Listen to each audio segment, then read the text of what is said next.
ഇറാനെതിരായ യുദ്ധത്തിൽ നിർണായക ഇടപെടലുമായി പ്രധാനമന്ത്രി നരേന്ദ്രമോദി. ഇസ്രായേൽ പ്രധാനമന്ത്രി ബെഞ്ചമിൻ നെതന്യാഹുവുമായി ഫോണിൽ ബന്ധപ്പെട്ടു. സ്ഥിതിഗതികൾ നിരീക്ഷിക്കുന്നതായി മോദി. ആവശ്യമെങ്കിൽ മേഖലയിലെ ശാന്തിക്ക് വേണ്ടി ഇടപെടൽ നടത്തുമെന്നും പ്രധാനമന്ത്രി. വിഷ്ണു പ്രസാദ് ഡൽഹിയിൽ നിന്ന് വിവരങ്ങളുമായി ചേർന്നു. വിഷ്ണു, ആദ്യം രാജ്യം പ്രധാനമന്ത്രി സംസാരിച്ചത് UAE-യുമായിട്ടാണ്. എല്ലാ പിന്തുണയും UAE-ക്ക് പ്രധാനമന്ത്രി നരേന്ദ്രമോദി വാഗ്ദാനം ചെയ്യുന്നുണ്ട്. പക്ഷേ ഇസ്രായേലിനോട് സംസാരിച്ച് കഴിഞ്ഞ ശേഷമുള്ള ട്വീറ്റിൽ അങ്ങനെ ഒരു നിരുപാധിക പിന്തുണയെക്കുറിച്ച് പ്രതിപാദിക്കുന്നില്ല. പക്ഷേ എത്രയും പെട്ടെന്ന് മേഖലയിലെ ഈ യുദ്ധഭീതി ഒഴിവാക്കാനുള്ള ഇടപെടലുകൾ വേണം എന്നുള്ള കാര്യമാണ് ചൂണ്ടിക്കാണിക്കുന്നത്. അപ്പോൾ ഗൾഫ് മേഖല, പ്രത്യേകിച്ച് UAE, അതിനാണ് രാജ്യം ഈ ഘട്ടത്തിൽ പ്രാധാന്യം നൽകുന്നത്. ആര്യ, തീർച്ചയായും രണ്ട് കാര്യങ്ങളാണ് ഇന്ത്യയുടെ ഇക്കാര്യത്തിലെ നിലപാടിൽ നമ്മൾ പരിശോധിക്കേണ്ടത്. ഒന്ന്, ഇന്ത്യ കാലങ്ങളായി ഇത്തരം യുദ്ധസമാനമായ സാഹചര്യങ്ങളോട് പുലർത്തി വരുന്ന ഒരു നയം എന്ന് പറയുന്നത് ഒരു പക്ഷവും ചേരാതെ കൃത്യമായി യുദ്ധമേഖലയിൽ സമാധാനം പുനഃസ്ഥാപിക്കാനുള്ള നിലപാട് കൈക്കൊള്ളുക എന്നതാണ്. ഇന്ത്യ ഇപ്പോൾ ഇസ്രായേൽ-ഇറാൻ യുദ്ധത്തിനെ സംബന്ധിച്ചുള്ള ഇടപെടലിലും പ്രധാനമായും ശ്രദ്ധ കേന്ദ്രീകരിച്ചിരിക്കുന്നത് പശ്ചിമേഷ്യൻ മേഖലയിലെ സമാധാനം പുനഃസ്ഥാപിക്കാനുള്ള ശ്രമങ്ങളിൽ തന്നെയാണ്. പ്രധാനമായും ഇസ്രായേലിനോട് സംസാരിക്കുമ്പോൾ, അല്ലെങ്കിൽ ബെഞ്ചമിൻ നെതന്യാഹുവിനോട് സംസാരിക്കുമ്പോൾ ഇന്ത്യ വാഗ്ദാനം ചെയ്യുന്നത് ആ മേഖലയിൽ, അതായത് ഇറാൻ-ഇസ്രായേൽ സംഘർഷം നിലനിൽക്കുന്ന മേഖലയിൽ സമാധാനം കൊണ്ടുവരാനുള്ള ശ്രമങ്ങൾക്കാണ് ഇന്ത്യ പിന്തുണ പ്രഖ്യാപിച്ചിരിക്കുന്നത്. അതേസമയം ഇസ്രായേലിൽ നടന്നിട്ടുള്ള മനുഷ്യരുടെ മരണത്തിൽ ദുഃഖം രേഖപ്പെടുത്തുകയും ചെയ്തിട്ടുണ്ട്. എന്നാൽ അറബ് രാജ്യങ്ങളോട്, GCC രാജ്യങ്ങളോടുള്ള ഇന്ത്യയുടെ കമ്മ്യൂണിക്കേഷൻ, അല്ലെങ്കിൽ ആ ഒരു സമ്പർക്കം എന്ന് പറയുന്നത് അവിടുത്തെ ഡയസ്പോറ സംബന്ധിച്ചാണ്. ഇന്ത്യയെ സംബന്ധിച്ചിടത്തോളം വിവിധ അറബ് രാജ്യങ്ങളിലായി ഏകദേശം 1 കോടിയിലോളം ഇന്ത്യക്കാരാണ് താമസിക്കുന്നത്.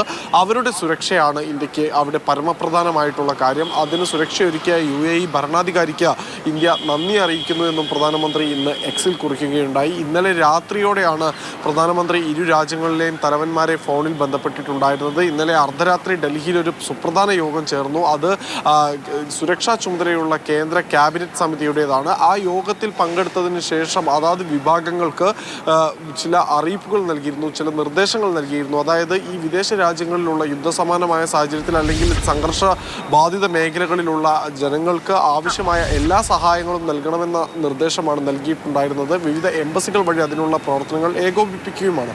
അപ്പോൾ ഈ സാഹചര്യത്തിൽ ഇന്ത്യക്കാരുടെ സുരക്ഷയ്ക്ക് പ്രാഥമിക പരിഗണന നൽകുകയും ഈ പശ്ചിമേഷ്യൻ ഭാഗത്തെ സംഘർഷാവസ്ഥയിൽ അതിന് അയവ് വരുത്താൻ ഇന്ത്യയുടെ ഭാഗത്തു നിന്നുള്ള എല്ലാ സഹകരണങ്ങളും വാഗ്ദാനം ചെയ്യുകയുമാണ്.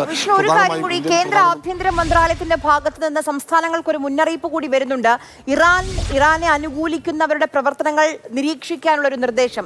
ഇത് ഇറാൻ മാത്രമാണോ? അത് നമുക്ക് തന്നെ അറിയാം. ഇപ്പോൾ നമ്മളൊരു വാർത്ത കൊടുക്കുകയാണെങ്കിൽ പോലും 2 പക്ഷമുണ്ട്. ഇറാനെ അനുകൂലിക്കുന്ന, ഇസ്രായേലിനെ അനുകൂലിക്കുന്ന പക്ഷത്തിനുള്ള പ്രതികരണങ്ങൾ നമുക്ക് കാണാൻ കഴിയും. അപ്പം ഇറാൻ അനുകൂലികളുടെ പ്രവർത്തനങ്ങൾ മാത്രം നിരീക്ഷിച്ചാൽ മതിയോ സംസ്ഥാനങ്ങൾ?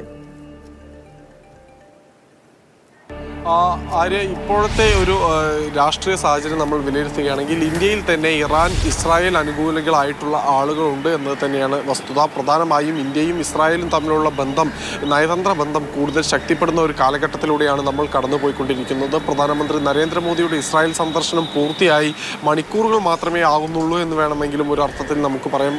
കാരണം കഴിഞ്ഞ 2 ദിവസം മുൻപാണ് പ്രധാനമന്ത്രി ഇസ്രായേൽ സന്ദർശനം പൂർത്തിയാക്കി രാജ്യത്തേക്ക് മടങ്ങിയെത്തുകയും ചെയ്തിട്ടുണ്ടായിരുന്നത്.